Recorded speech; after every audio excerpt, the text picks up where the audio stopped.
মকর সংক্রান্তির দিন প্রায় সবার বাড়িতেই এই সাজ পিঠেটা বানানো হয়। তো এই সাজ পিঠে বানানোর জন্য চালের গুঁড়োর ভিতরে নুন দিয়ে সুন্দর করে মাখিয়ে নেওয়ার পরে একটু একটু করে গরম জল দিয়ে সুন্দর করে ব্যাটারটাকে বানিয়ে নিলাম। তারপরে এইখানে দেখো একটা সাজের ভিতরে তেল ব্রাশ করে তার ভিতরে এই ব্যাটারটাকে একটু একটু করে ঢেলে দিয়ে কিছুক্ষণ ঢাকা দিয়ে রাখা হলো। তারপরে যখন পিঠেগুলো হয়ে গেল তখন নামিয়ে নেওয়া হচ্ছে। পিঠেগুলো দেখো খুব সুন্দর ফুলেছেও, আর খুব ছোট ছোট পিঠে, দেখতে খুব সুন্দরও লাগছে।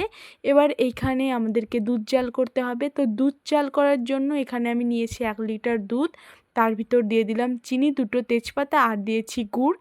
এই পাটালি গুড় দিয়ে সুন্দর করে দুধটাকে জাল করে নেওয়া হলো।